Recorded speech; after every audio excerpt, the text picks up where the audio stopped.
Hey everybody, welcome to another episode of Nightmare Road.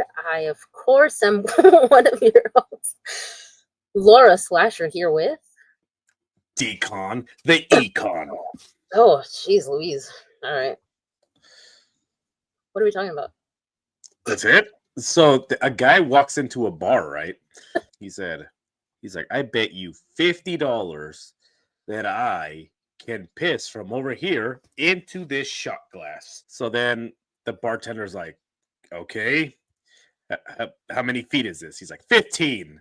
You're on. So then the guy, he like pulls it out, right? And he's looking at the shot glass. He's looking at himself, looking at the glass, and then thick glass. And then finally lets it rip. The stream goes, and it's just going everywhere. Just, it's getting all over the bar. It's getting all over the bartender. And then the bartender, he's like, it's like piss dripping from his face. So then he's like, you idiot. You got piss everywhere except for the glass. He said, you owe me $70. How much he bet? Was $50, right? He's like, you owe me $50. And the guy goes, okay, hold on. And he walks over to these guys and he's like talking to them. And then he comes back and he pays them the money and he's smiling. And the bartender's like, why are you so happy? You just lost $50. He says, you see those 8 guys over there? And he goes, yeah, I just bet them $50 a piece that not only can I piss all over the bar, but I can piss all over you, and not only will you not be angry, but you'd smile and clean it up. And the bartender's like, was that like a personal story? Yeah, that happened yesterday. Oh, okay. At a Mormon church. Oh, they did not give you $50. No, I got Book of Mormons. So today's topic is actually on a man that was known for his kindness, a man that was known for his integrity, a man that was known for his passion to do good. You know what? Fuck this. Let's do John Wayne Gacy instead. Oh, okay. Yeah, no, we'll do that instead. Okay, yeah. Much better. So this episode is on John Wayne Gacy. So John Wayne Gacy was one of those people that there's a lot of misconceptions about him out there. A lot. So one of the things is that people believe that he killed people wearing a clown suit. Right? Yeah. What's the other one? Do you remember what the other one was? The other misconception about him? Yeah, that people were like, he also, and it's like, that never happened. I mean, he did a lot. So, well, okay, according to him, he never, slept with the dead bodies. I don't know if I believe him. Well, you want to get into that about what happened? So the reason, okay, so let me give a reason, I guess. I don't know if I believe him only because he said, so he's like, no, I didn't do that. That's ridiculous. And he like laughs about it. And then he's like, dead people don't bother you. It's the living ones you have to worry about. And I was like, hit the circus music. Sounds a little like you like the dead ones. Well, of course I never slept with a dead body. The corpses never bother you. It's the living that bother you. Good job. No, so another misconception that I don't know where the hell this came from. I don't know if somebody watched a horror movie and this rumor spread. They also said that, like, oh, did you know that he ate his victims, some of them? It's like, no, he never did that. No, I don't believe that. He's too lazy. Yeah, I don't believe that for a second. He stopped stabbing people because he's like, it's too much work. Literally, he ended up just strangling everybody because he was like, no, it's a little bit. You know, it'd be so much better. What, if I do a handstand? No, if you did that and juggled at the same time. Oh, I'm not Pogo the Clown. Are you kidding me? Oh, never mind then. Yeah, you juggle. You want to see Pogo the Clown? Sure, bring him up. Okay, so this is Pogo the Clown. You know what's interesting? He actually went to clown school. You know that's a thing? Yeah, it's weird. He went to clown school, and one of the first rules of doing your clown makeup is they said, never have any sharp edges on your face, because the children, that looks threatening. Round off your, your makeup. You got to make it round. You got to make it less threatening. So he's like, all right, sharp. It looks like an upside down batarang. I would never be threatened by that clown. You wouldn't? I would definitely. Oh, you would. Yeah. I said I wouldn't as a joke, because look at it. Yeah. Like, that's insane. He looks like a nightmare. There's another one. Jeez, look at that. And sharp edges. Look at that. Yeah. This was Patches, I'm pretty sure. Yeah, look at him. Patches. He looks like somebody like hurled a demon into like their grandmother's like sewing kit collection, just like all that shit, and he came out with this. Yeah. Well, here he's at an ice cream place. He looks like Donald McDonald. Mm-hmm. Donald McDonald is Ronald McDonald's like good for nothing brother that didn't amount to anything. Instead, he just like drank and abused kids. Yep. So John Wayne Gacy, right? Uh-huh. He was born to a loving father, a loving mother, and his father was a man that people described. He described him, right, as a Jekyll and Mr. Hyde. Did he? So I'm thinking if it, you know what? No. I'm confusing. But his dad was seen as a guy that was nice, unless he was drunk. Yeah. It's just like I was confusing the Iceman, Mm-hmm. who one day we'll cover. He talked about his father being like Dr. Jekyll and Mr. Hyde. He says his father, when he was sober, he was Dr. Jekyll. He says when he was drunk, he was Mr. Hyde. Unfortunately for us, he said he was never sober. Yeah. This John Wayne Gacy said that he was a good provider. Like, he, was obviously, he was just a completely different person when he was drunk. And they asked, like, did he hit you guys or whatever? And he's like, oh yeah, like, he would strike all of his children all the time. Yeah, he would beat it. He had so he had a belt that he had specifically. He called it a leather strap. But specifically all it was just a leather belt that he cut, and that's what he would beat the mom, beat the kids, and they swore that he always had it on him. It was almost like he had it in his pocket, because he was always like ready to use it. So yeah, and the first sign of abuse, according to him, was he was 4 years old, right? Mm-hmm. He's 4 years old. His father, John Senior. John Senior had assembled he had a disassembled little engine. It didn't specify what it was. I'm thinking it was like a lawnmower one, because to disassemble like a vehicle one, those are all big parts that I don't think a 4-year. I think it was a car engine. Like a car engine? Yeah, I think it was like the components for a car engine. Like, how big was John Wayne Gacy? You know how big car parts are? Well, I'm saying, like, he had little pieces, like, I don't know how a car engine works. How old were you, John Wayne Gacy, when this happens? Were you 4 years old? No, I was 44. So he ended up like moving some stuff around, I guess, and then his dad came and gave him a beating, like his first beating. He was 4 years old. So one of the things is that his mom, I guess, tried to step in, and he was like, "You're turning him into a sissy. You're turning him into, So also one of his favorite insults for John Wayne Gacy was to call him a jagoff. While he was beating him, he's like, "Come here, you little jagoff," or "Come here, you little sissy." Call him a mama's boy. Mama's boy. His mom was trying to protect him from being abused and being beaten by this drunken guy. So one of his other memories, I think he said it was Christmas, but I could be completely. So it was around Christmas time, if my memory serves me correct. Everybody's ready. They're wearing stupid, like he said, they were wearing like nice clothes because it's a special day, right? It's Christmas. And in stumbles in John Sr., drunk, and then he just punches his mom right in the face, knocks out her teeth. Punches her. Can you imagine? Hit her right in the mouth. Every Christmas you'd remember that. Yeah, well, yeah. I mean, holy shit. That's insane. So knocks out her teeth, in front of her kids, and then the fight spews to outside because he's trying to leave. I'm getting out of here.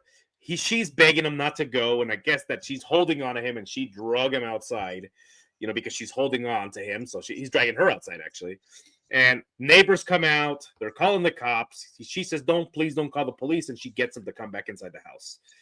Teeth missing, blood running down the mouth. And then after that, he comes in, gets out that leather strap, and then proceeds to beat John Wayne and his sister. Yeah. He had two sisters. I don't know how old they were. I don't think he specifies how old they were. No, I don't think that anybody really mentions anything. I don't know if they were older than him or I think they were younger, weren't they? I feel like they had to have been older. He was 4 when he started. You'd think like a little 3 or 2-year-old that he was beating up. Well, you don't think his dad would beat I don't know. Or a 2-year-old? I said, do you think? Oh, fuck yeah. His dad was a monster. I mean, geez, any person that's willing to punch a woman like right in the mouth in front, like the mother of your children, right in the face, and then not care. Yeah. And then beat them, like that guy doesn't have like any, like, oh, I shouldn't do this. So that's one of his early memories of his father was that, ruining Christmas, very violent, verbally abusive. John Wayne couldn't do anything right. There was a time when I think he was getting bullied in school, came home crying. I got bullied. They called me this. And then his dad, of course, went to go get the leather belt, and proceeded to beat him, calling him a sissy. No son of mine is going to be, so proceeded to beat him. At some point, he tells a story about how he stole his mother's underwear, and he did, like, I don't think he specified why he did. I don't think he was wearing them. He just had them, and he hid them underneath the porch where he would play all the time by himself. And it's such like a weird, there's a lot of we've talked about a few that have stolen their mom's undergarments. Yeah, so when you look at it through the eyes of a psychologist, what they're saying is a lot of these kids that are very mentally troubled will steal intimate things from their mother because they're looking for something to like help protect them, like something maternal. Mm-hmm. And what's more personal than underwear, underwear, shoes, clothes, all these kind of things. And it's weird. They could take like a shirt or something. Yeah, but they want something that's like very intimate, So like if they take clothing from their mother, they're not going to take a dress. They're going to take like an undershirt, like something that goes underneath, Well, it's just like as a kid, you would think that as a kid, any intimate thing would be just a regular piece of clothing. You wouldn't think that a child would be like, oh, let me get underwear because it's touching No, it's bizarre. I guess that they don't have an explanation for why that happens, but that's what they did. So she finds the underwear underneath the porch, and then she was like, let's go get you some help. So she took him to therapy, and she's like, yeah, let's put you in this. Of course, it didn't happen. What she did is she made him wear it, and then made him walk around the front yard for all the neighborhood kids to see. And then she wanted him to wear it until his dad got home.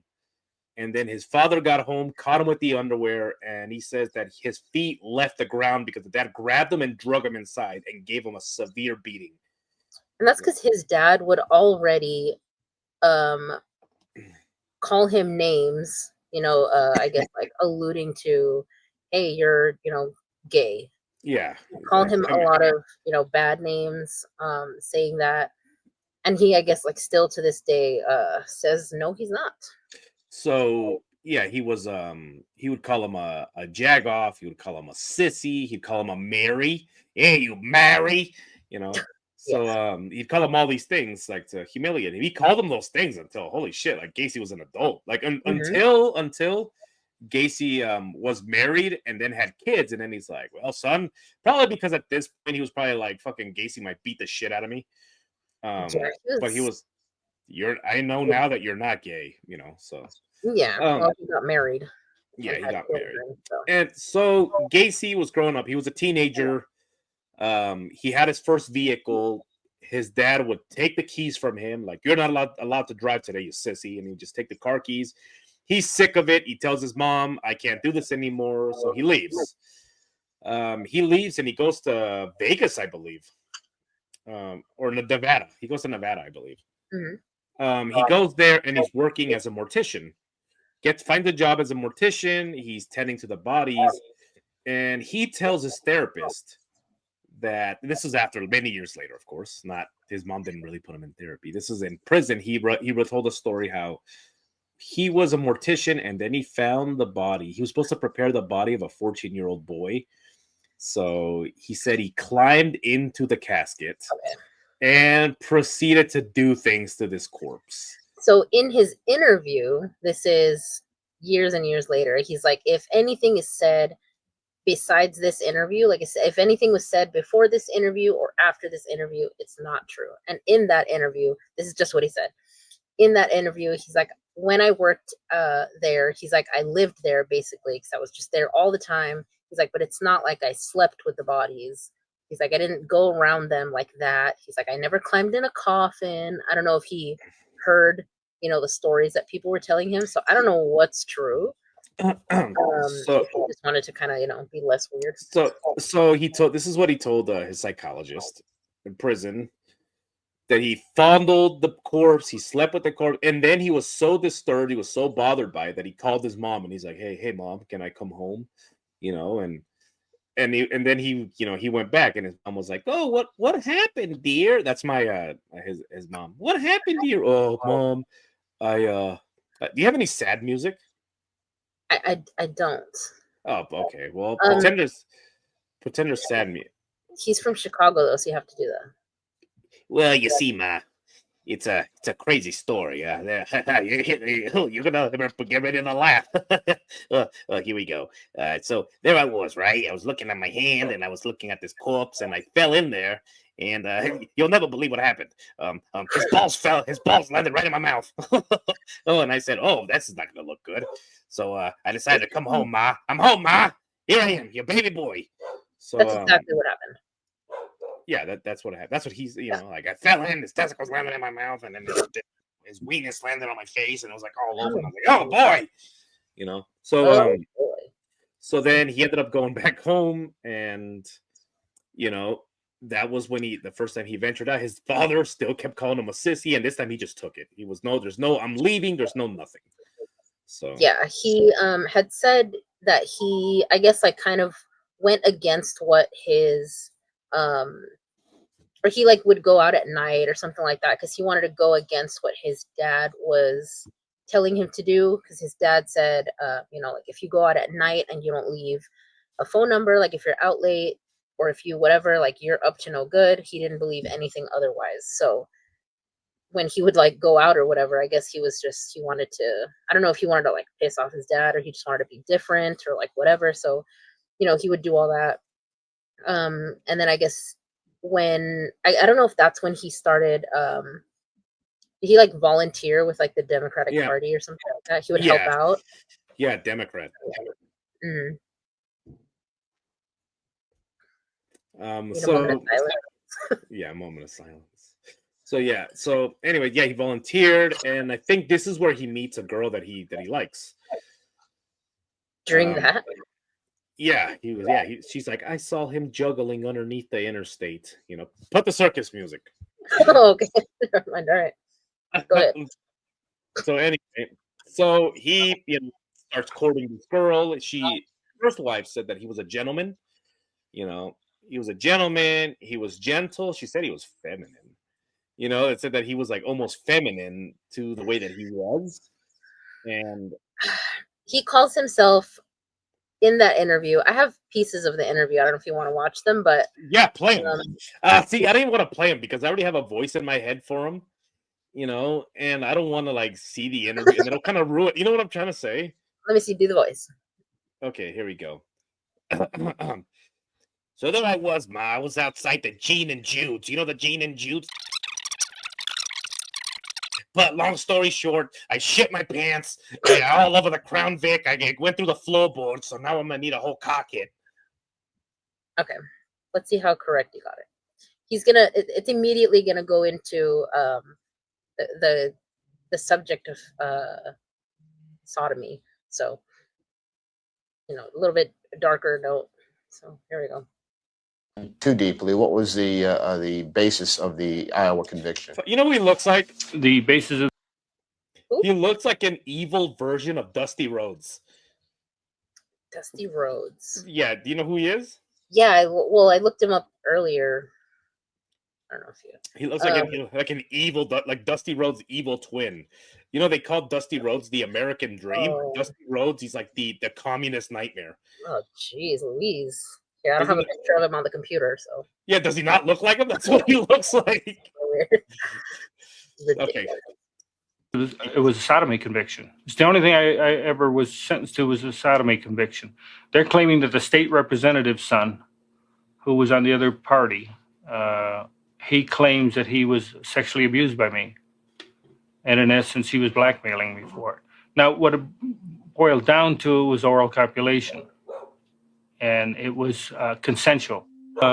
This young individual made the charge at me. He was blackmailing me. He wanted more and more money. He said, "Look, I gave you a blowjob. Now you got to pay for this. You got to." I said, "Go see your father." He wasn't getting along with his father.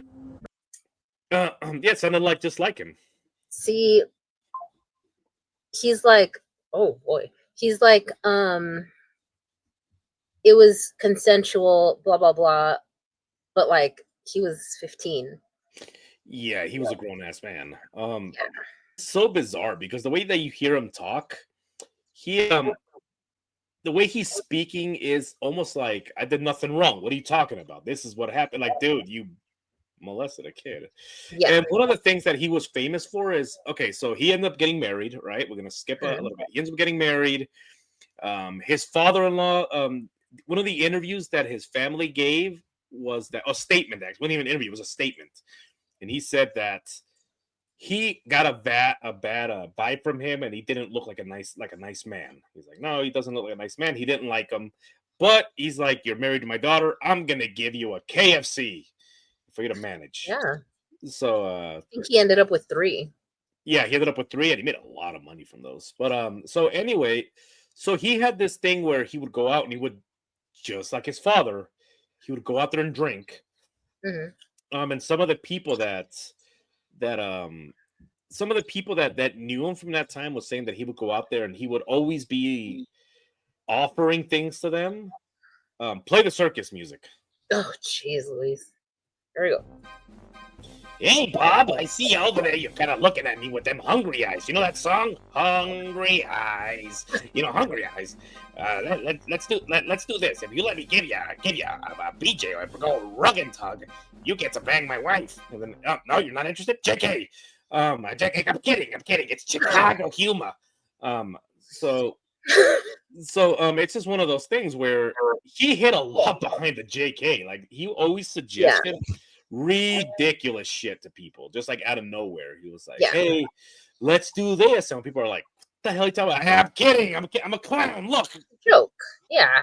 It's a joke. They call me the Joker. Patent pending. What's crazy though is that he hid a lot behind his like clown thing, but he also said in this same interview, I don't know if I have it on here, but he said that clowning, he calls it, was relaxing for him. That's a nice necklace. Oh, thanks. There's stuff in it. There's stuff in it? Okay. So you said there's stuff in it? Yeah. Oh. Anyway, so clowning around. Yeah, he felt relaxed about it. What? Nothing. Okay. He felt relaxed when he would put like his clown makeup on or whatever, but then he would use it, at the same time to I guess like hide his being creepy. Yeah. Like, was it actually that it was relaxing, or was it just like a security blanket? Yeah, and what's funny is it's not even funny. It's funny, play the circus music. When you're a clown, nobody takes you seriously. Anyway, so he offered his wife a lot. Like, he was like, if you do this, my wife, and I am 100% sure that she had no idea that she was being, being put on the table like as a bargaining chip, because he would offer his wife he would offer her to teenagers, he would offer her like the men, all kinds of shit. What's what's another thing was that his wife had said that he would drink and he would come home and he was very verbally aggressive. He would break shit. So he was turning into his father, the whole thing. So eventually he ends up, taking a young man and went on a trip with him, took him to a hotel and assaulted him, and then violated him, right? And then his first wife divorced him. He got put in prison. She's like, I'm out of here. Was that the only? Was that the only one? Like the one in 1968? No, right? No, this was I don't think he went to prison. Well, okay. Actually, yeah. He went to prison for that one, right? Yeah, in 1968 when he was charged with sodomy. Okay, yep. Go to jail for 10 years and then ended up only doing 18 months because of good behavior. His wife left him. He had kids with this lady, by the way. He had kids. Moved back to Chicago. So he had kids with this lady. He never saw them again. Never saw her again. And then he started fresh somewhere else. And what's interesting about him is that he was a guy that was, obviously had an interest in young men. And I don't know if it was to cover, but he would also court women. And they all said the same thing, that he was it's so weird because they all would end up saying the same thing when they would say that he was very, almost like a woman. He was very girly when he would court them. He was very sensitive, and all that kind of shit. So he had a couple girlfriends and then he would immediately break. He was engaged to one. He ended up breaking off the engagement, a couple months in. So breaking off the engagement, eventually he gets remarried, right? So it's just so bizarre. He just seemed like a very normal person. He worked a lot. He had his company that was contracting. It was painting, remodeling. I think he had plumbing. It was just a lot of stuff. He was making a lot of money as well. What's crazy is also I see a lot of interviews out there. They make documentaries out there, and what's interesting is that they said the same thing about the Iceman. Not Chuck Liddell, not the UFC guy. They all said the same thing in a couple of documentaries. They're everybody, when he was caught doing what he was doing, they're like, what? No way. He was such a nice guy. People knew Gacy as a he was always willing to do things, but he was very off. He was weird and he would stare at boys, but also he would drink and he was he would go out there. He would have fights outside the house with his wife, and so people knew him as a guy that was aggressive. So when people are like, what? He was a kind soul. That wasn't part of his reputation. Part of his reputation was the fact that he was always busy. He was always doing something. He would come home from work and then go out and volunteer to get something done. Then he would go here and then, and I wonder if he did that to see, and I'm not going to say that he was a smart guy because he was kind of a dumbass, but I wonder if part of that was if I'm never home or if I'm coming home at weird hours, people can say in the neighborhood, he's probably doing something. It's nothing strange. He's probably working, Yeah, because he did say that in the interview. He's people thought that I was just going around, walking around looking for victims or looking for people to slay. I think he said, he's and if you would see my schedule, you would see that I was not out there. Yeah, I was working. I wonder if that was a cover too. He was actually working though, But he was also having time to offer his mouth services to young boys. Well, it was. I think it's just that he was able to work that much because the people that he was, bringing in and killing were people that he was trying to get to work for him. Yeah. So they were all so young. They just young. ranged from 14 to 21. Yeah, he built his own bar in the basement, and hey, guy, and I think, was that with his first or second marriage where he had because I know that I think that was his second marriage because he had a company back then, contracting company, would bring the boys over and, hey, you guys are too young to drink, but come over and drink over here. And then he would play these weird, games where, again, with the wife thing. So he was like, if you beat me at pool, I'll give you mouth pleasure. Or he said, or you can have my wife, you know. And then Ew. and everybody's like, what are you talking about? JK, JK. You know, I'm No, joking. divorce him too. I'm kidding. You know, and I was like, what does your wife look like? So no, it's one of those things where it was just bizarre because he was like a very like a creepy individual, just like very, and there was like no shyness about it. And I think it was because, like you said earlier, that he would hide behind the clown makeup, same way that he would hide behind his I'm joking, you know, I'm kidding, JK. And he would petition for some very like weird, like not even just like, hey, let me do this to you. It's almost like, hey, why don't you pull your pants down and let me do this to you? And they're like, what are you talking about? Like, God, I'm kidding. You know, like, Yeah, except I think it was more for him. It was more receiving. He had these two roommates, and one of them he said was 20 years old, and he's like, like I prefer women, but if one of these guys wanted to, or if I wanted to like do something or whatever, like they would do it as long as they were getting stuff. and that's so crazy. I mean, there's stories about him having a roommate who, this is what's crazy, the roommate, because Them, even it's those two guys. He was 20. oh, okay, so he's weird, right? He's getting to the point where he's becoming really weird. Everybody in the neighborhood is like, this dude is kind of, but still he's doing all this kind of stuff. His wife leaves him, by the way. His wife's like, this dude is fucking odd, and she leaves. I don't know if he had kids with this woman. I don't think so. I don't think so. So she ends up leaving, and then he goes, and then he starts courting another woman, and then he gets engaged again. How did he do that? I don't know. Put up Like he looked.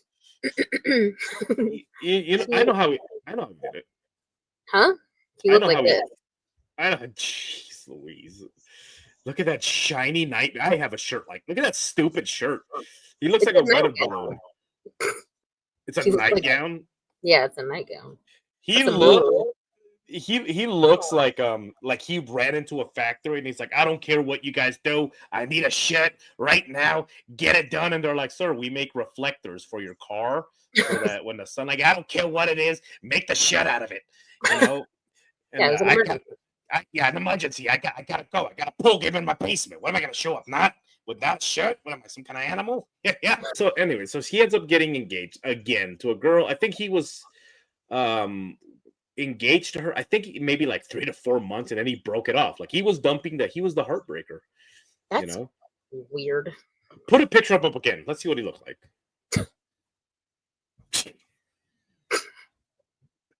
You know what he looks like? What?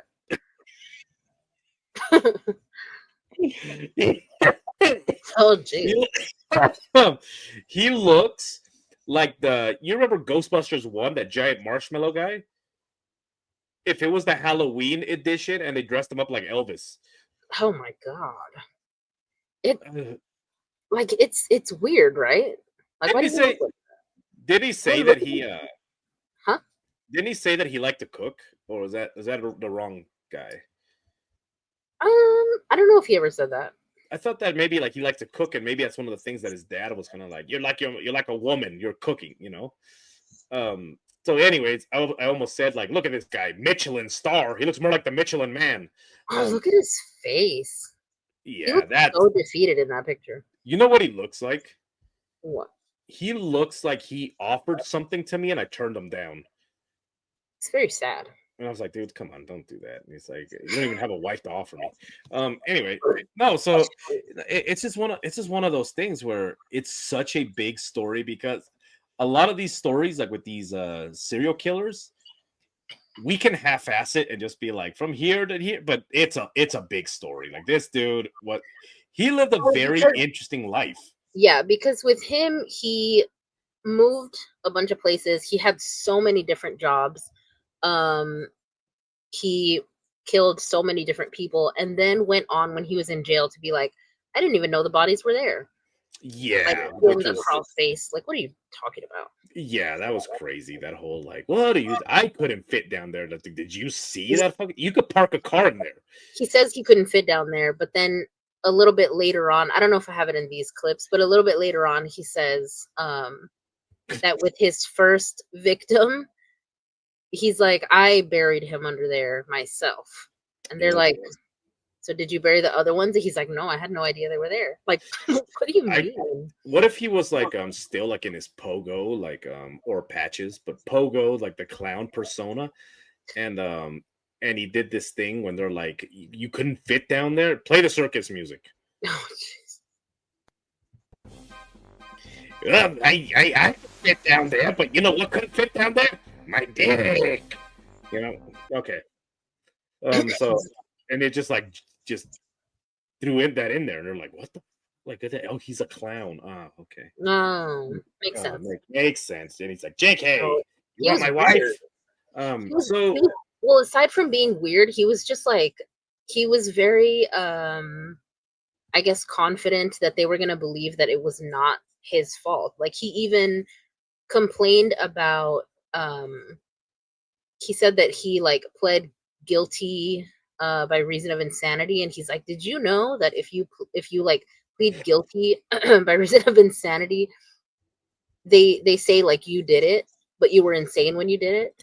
It's like, that's what you're saying. Like, what do you mean? And he thought that by pleading like, guilty by reason of insanity, he was just going to get away with it. Yeah, he was going to get away with it. You know what's crazy is also so what's interesting about when he was being interviewed by the police, that whole thing with like his father, like the whole, you know, different people like Dr. Jekyll and Mr. Hyde, they saw a lot of that in his interrogations and all that stuff when he was being questioned by the police. So he would say things like, you know, I love police officers, they're my best friend, to the point where he was saying I have mob connection, like out of anger. So he was a guy that would switch and then they realized very quickly, because they were kind of asking him questions, and they realized very quickly that he had triggers.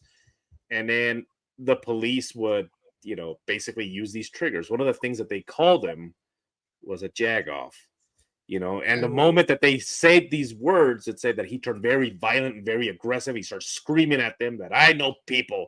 You think I don't know people? I know people. Yeah, I'm from Chicago, you know, and yeah, what if he was like I am Chicago, you know, like, you know, and he starts with that shirt on. Absolutely not. Yeah, with that shirt on, and they're like, oh, they're being blinded.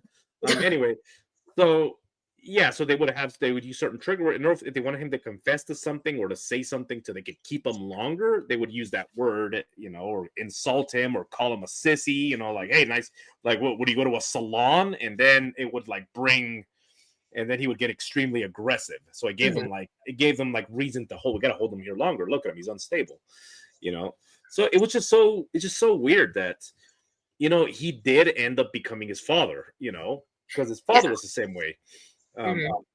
The trigger for his dad was like when you find out that your son like molested a corpse, you know, he was like, you know, what are you doing? Yeah, I know that his dad had again, going back to like his childhood or whatever, his dad had beat him severely one time because he found out that him and one of his friends were like messing with a little girl. Yeah, they were like touching her or whatever. Yeah, they were touching her. One of the things that I think that was said was that they were like reaching underneath her shirt and like like doing stuff to a little girl. Yeah, and I mean, I don't know how old he was at that. I think he was a teenager, and like he had gotten molested by a contractor that was like working on the neighbor's house. He's like, oh, he would offer me rides and like in the car and blah blah blah. But like, I know that a lot of people that have been abused that way end up going and doing the same thing, which I don't understand. But I mean, that's not, you know. Yeah, it's the cycle. So they call it the vicious cycle. No, what's interesting is he did talk about how when he was younger he was abused himself by at first he said it was an uncle, and then I guess it was just like a family friend contractor, which it's probably one of those relationships where like, oh, it's your deal, you know, and it's just like a friend of the family. So he also talked about how this guy would do this stuff to him, and sometimes a friend of that guy would come in and do it too, you know. So at that point you got to wonder, it's like, okay, were they like, did you like, you know what I'm trying to say?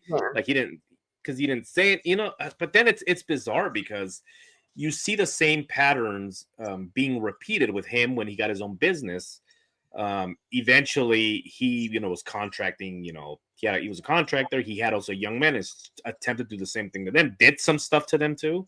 Mm-hmm. And it was just, those patterns were like coming back, So anyway, so should we move on with the first murder? You can. The first one, I don't know if I have his. I don't really want to.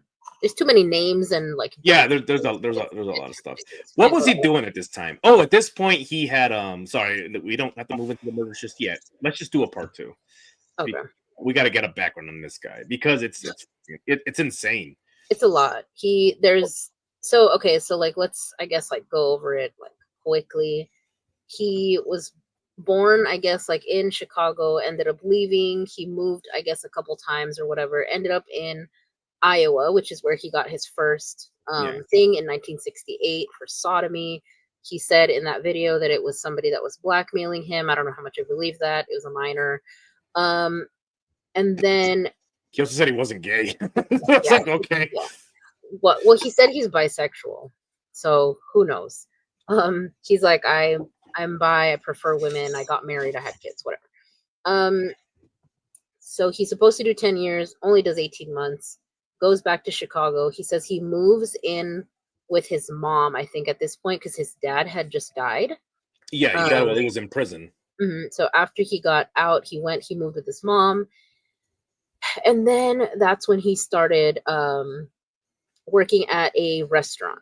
He was working at a restaurant because part of his like getting out early was that he had to have a job. He had to have somewhere to stay. So he did that. And then he said like it wasn't enough work because he would get out like I think he said like 2 or 3 in the afternoon. And he's like, it's not enough. Like, I want to work more. So he started doing side gigs like painting and all that stuff. And he realized that he would make more money over the weekend painting and doing this type of thing than he was making during the week working at the restaurant. So he borrowed money from his mom to like start, I guess, like his own little like business or whatever. Yeah. And it took off. And that business was called see, I can't even do it. He got his first ever commercial on TV. It hit the music. You guys need anything like painting, construction? You need your car detailed? You need a blowjob? You need all these things? You can hit me up. I'm Pogo the Clown, the crazy clown of labor. Oh no! Actually, that's not what he didn't use any money to make a commercial. No, that was just all nonsense. I'm sorry, guys. Yeah, his mom. Oh, his mom. How she's the queen of the Nile. She is.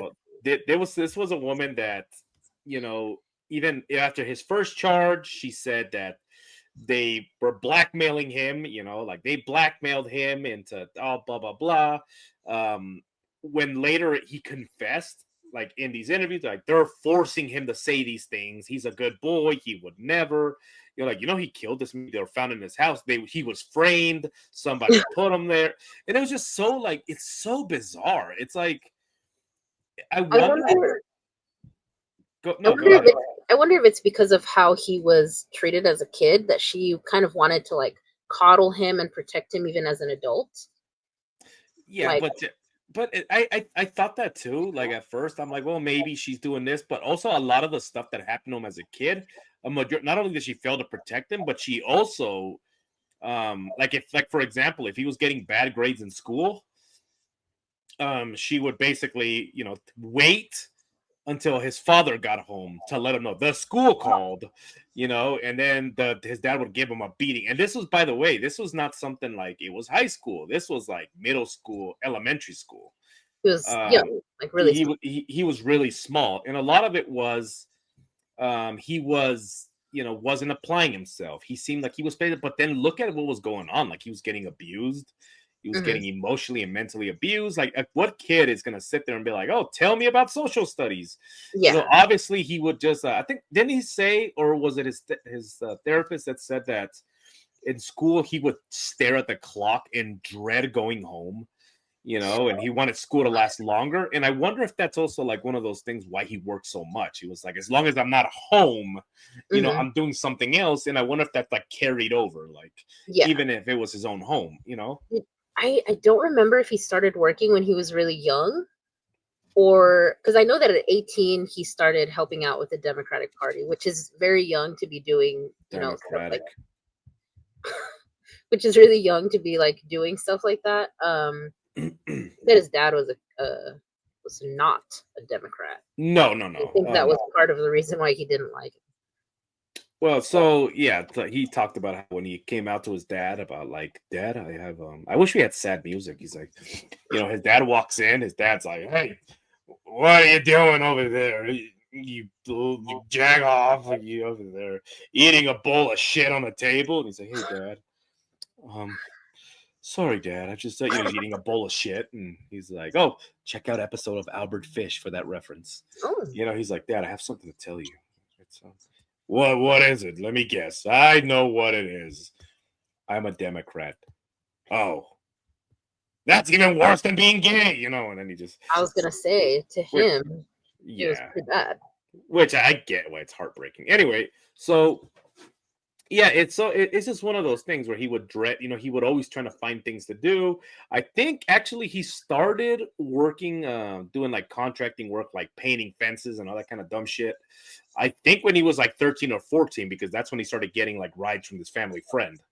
He was always doing stuff, probably to get out of the house or whatever, just so that he wasn't there when his dad was drinking or getting drunk or whatever. And that's why he said he would like get home late, or he would go out late because he didn't want to, be there, first of all, but also he wanted to go against his dad because he was so like mad at him or whatever. Yeah, and I guess that kind of stuff, like that trauma, and I'm not excusing anything he fucking did. I think that they should have curve stomped him to death and just like watch like the did he wear a fake nose? I don't remember. He didn't, huh? I don't think so. Let's see. Did he have one here? Nope. No, he did not have one there. Did not have one. Nope. Just his. The ball's in his ass. Yeah. So what's interesting, do you have the paintings of the shit that he did in prison? I don't. I'll put them on the next one. On the next one. So Stephen King saw a creepy ass fucking clown, and he's like, I'm gonna write a book about this because I love it. It was so disturbing. So anyway, so that's when the whole thing where I don't want to be home, I'd rather be everywhere. And it's interesting that as an adult, when he was out of the house, his dad was dead. It carried over to like his home life. I don't want to, because it was, it's just it's so bizarre. I mean, there's a great quote that said, no one can do damage like the kind of damage that a father can do, and it's interesting, like when you say things like that, because there's play the sad music. No, like I think back sometimes and I'm like, damn, because you've heard the stories of my father. He was this, he was that, but also like he wasn't the nicest individual. And he also wasn't very kind. Like there was no like nurture, like, hey, no, he was a very like stern man. Anyway, so I look back sometimes and I'm like, damn. So people are like, what the hell is, because I have issues, people are like, what is wrong with you? And he's like, well, do you have father issues? Like, well, yeah, he did damage that only a dad can do, and it carries over, to this very day, like a lot of stuff. So I get it to the point, but what I didn't do from getting abused at home, I didn't go out there and murder kids and you know. I was gonna say, and there are a lot of serial killers and things that have issues with their parents. Like Jeffrey Dahmer had, his dad was a not crazy. His mom was the one that was really bad. Yeah, his mom was. His dad was a little better. He tried to like get him into hobbies and things, but then his dad left. David Berkowitz, his dad left, didn't want him. Ed Gein, his dad was like mean. Like it's just, Yeah. Okay. Well, first of all, with David Berkowitz, I mean, do you have a picture of him? No. Like, would you not leave that kid? Shirt would you rather wear? Would you rather wear this shirt I Or I did don't it? want to. I don't want to go anywhere near anyone wearing that shirt. That is fucking. That is insane. That looks like You ever seen the rockabilly people? Mhm. He looks like a rockabilly guy that's like changed his life around. He slowly wants to let go of the rockabilly look, Why and he's is like, it maybe so happy? I don't know. Maybe he just like I don't I know, don't know killed a what he dog was or doing something. in this picture.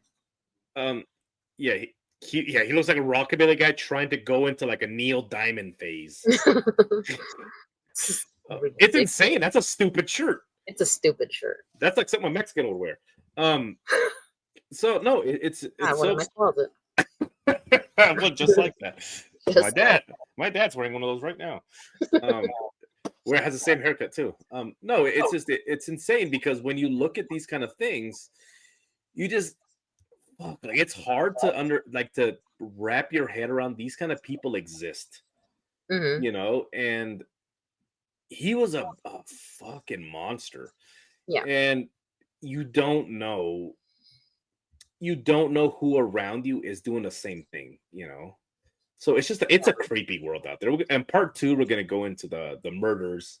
It This is was just see that's like part of the thing that I find really interesting about I guess like all serial killers is like a lot of people don't they never figured that like this person was this crazy like whatever killer because they seem so normal you they know let them around kids. yeah they seem so what I mean like all of them like BTK Jeffrey Dahmer, they all seem so normal like Yeah, walking around and like I used to work at a hotel and I always like looked around like oh my god like there has to be I had to have run into at least one right yeah, somebody, which is creepy to think about because like when I looked around at everybody, like anybody that I interacted with, and I worked there for a while, so it was thousands of people, yeah. like every day different people, and like I don't know, and they all seem normal. Well, there was like Yes. weird ones, right? But not like that. So they say that statistically, if you live like in a big city and you walk, let's say that you walk from you commute from this place to this place, it says you're walking past at least 30 psychopaths in your way to work every single day. The difference is that you don't know which one have actually acted on their. It's interesting also that you said the whole thing about the hotel. There's a great book. I mean, audiobook. You can get it on. Yeah, we're doing commercials now for Yeah. Audible. So it's like 25 hours. It's called Sons of Cain. It's done by a guy who started his journey because I think I told this story before. He was staying in a hotel. This sweaty guy gets the elevator, and he's sitting there, and he's super sweaty. He looks nervous, and he's got a bowling bag, like two bowling bags. He's standing there, and he's got like two bowling bags, and he's just sweaty. And he's like, "Why is this guy so sweaty?" And then he runs out. So then he said he goes out, and then he comes back like hours later, and the place is loaded with police. He was like, "What the hell's going on?" And they're like, "We found two women in a room without their heads." hmm So then it's like, well, what do you like? What are you talking about? And then they're playing a surveillance footage, and it was a guy holding in those bowling bags. There was the head of two hookers, Yeah. and what's crazy is that he said never he didn't notice that there was leakage coming from those bags.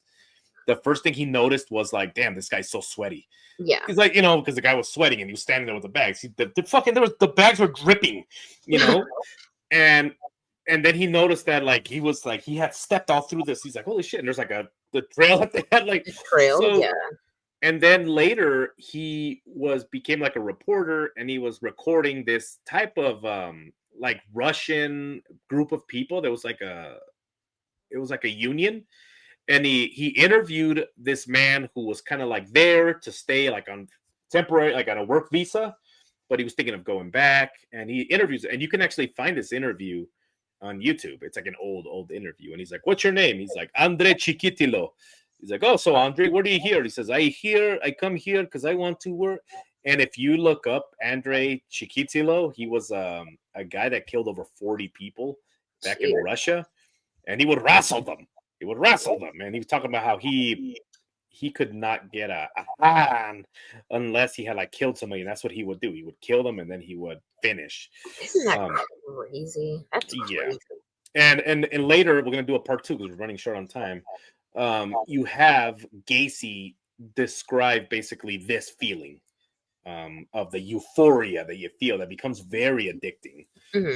So Yeah, anyway, I think once you get to like a point where that becomes your like base, like, or I guess like more aggressive things become like the your preference, then it just kind of builds up from there. it snowballs. Like it's not going to be enough ever again, Yeah, so that's it, guys. But remember, guys, to check out the merch. You guys can get yourself a shirt. I'm gonna do a John Wayne Gacy shirt actually. So check out Loot by Lottie. You guys use the promo code Lucky Loot for your first box and get 10% off. She's got a lot of good deals going on right now. I'm dying over here. That stupid clown voice. You guys check out Sean Burris on Shadow Nation podcast. He's got Groceries and Ghost, a single man's journey to singlehood and haunted houses. So check that out. And I think that's it. So I think so too. So you're gonna have to do the outro. No, do it. Go ahead. No, you do it. No, do it like John Wayne Gacy would do it. Hit the music. I'm not as a clown as him. Okay, as a clown. Go. No, never mind. I'll do the John Wayne Gacy. You guys hear? There's a Chicago mop man. There's a mop man. He's going out there, and he's from Chicago. And interesting story. So there I was one time, right? And you want to hear the time I saw the Chicago mop man? I'll tell you. Okay, so I was out there, right, one day, and I was eating all these fries. I went down there over to Tino's, all you can eat surf and tough. And I'm telling you, man, they always give you too much fries. I'm eating all these damn fries. I'm eating way too much. I almost shit myself in the car because I ate too much. So I'm sitting there, and I'm going. Anyways, the mop man is looking there. Anyway, I'm going there, right? And then I spill all these fries all over my lap, and all these pigeons come. And my first thought was like, "Holy shit, these guys are gonna eat my dick! How come my dick looks like a fry?" There you go. And remember, guys, always look both ways, especially yourselves on Nightmare Road.